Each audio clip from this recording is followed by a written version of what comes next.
I think He-Man is the earliest show I remember watching. It's pretty. I don't really remember watching the show as much as I remember being obsessed with the toys. Probably have to be the PBS, you know, Reading Rainbow. Leaderboard? It would be, when I watched for myself, it would be Sesame Street. Oscar the Grouch was always one of my favorites. You know what's right with this world? Nothing. The first TV show I remember watching was The Simpsons. After it ended, the O.J. Simpson trial would come on. And my mom would be like, okay, it's time to go to bed. Actually, there was these cool shows on Nickelodeon called Pinwheel and The Great Space Coaster. Oh, we were huge Rugrats fans. We were so obsessed with Rugrats. Ones that I remember, the first ones I really remember are Warner Brothers cartoons.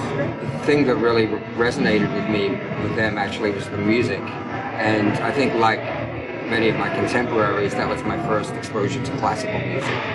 Wabbit, kill the wabbit, kill the wabbit. Kill the wabbit?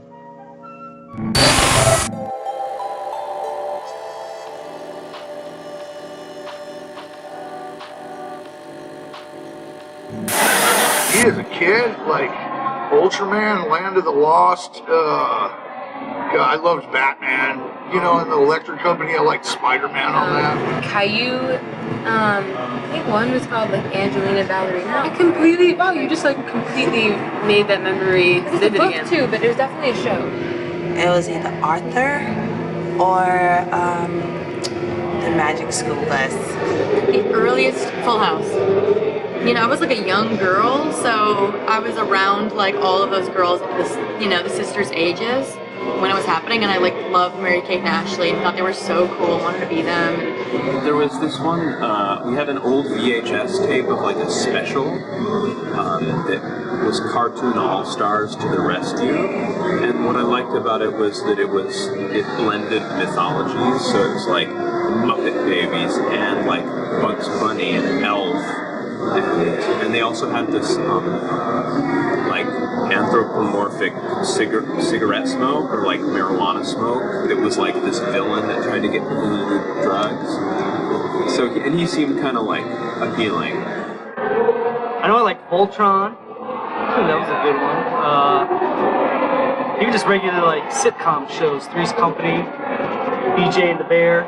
Oh yeah, Dukes of Hazzard. Yeah, Dukes of Hazzard, for sure. Sanford and Son, What's Happening, The Jeffersons, 227, all the fun stuff that, you know, Living Single, Martin. I like a lot of the Japanese animation stuff, like, what was it, Star Blazers? What else? There's some good shows. Manimal. Manimal, yeah, dude. Manimal was the shit. Totally.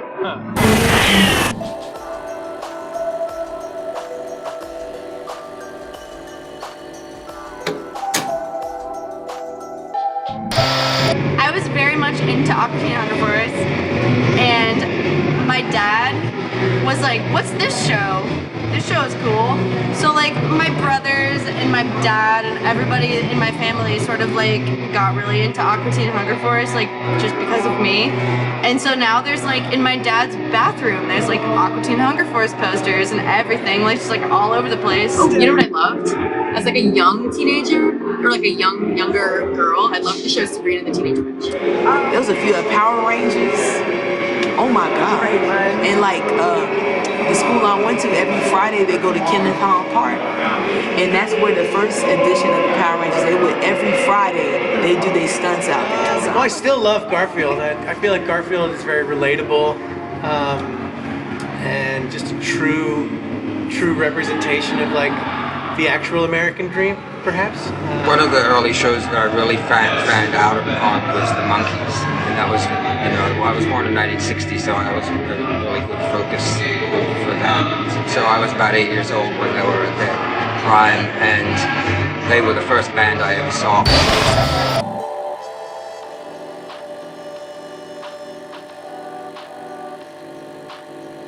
I was just playing with my Eric Andre now, and it was free, so I love that guy's show. It's fucking hilarious, but I just finished, I'm watching Baskets. I love Baskets. honestly, like I've been watching certain things on Adult Swim, like catching up on Mr. Pickles and watching various specials and stuff. Right now I'm watching Insecure, of course Black Mirror, Stranger Things. Oh, definitely Channel Zero. Channel Zero basically takes creepypastas, so stories that people write on the internet, and adapts them into 6-episode miniseries, so every time it's a different one, and they work with a different set of filmmakers every time, so the only thing that's the same is the show supervisor, and they have made the scariest television period ever. Oh, there's a show called Hollywood Love Story. It's kind of a guilty pleasure. I really love 7 Seconds. I just watched that not too long ago, but I'm into like the CSIs and the Law and Orders and all the crime stuff. I like it. Discovered True Detective because I'm a fool. I never watched it. Enjoyed it? Oh my! I finished it and I'm like literally sad. It's like the greatest show I ever saw. When it was over, I like teared up. Dude, The Good Place is my show. I'm like obsessed with The Good Place right now. It makes me feel better about everything.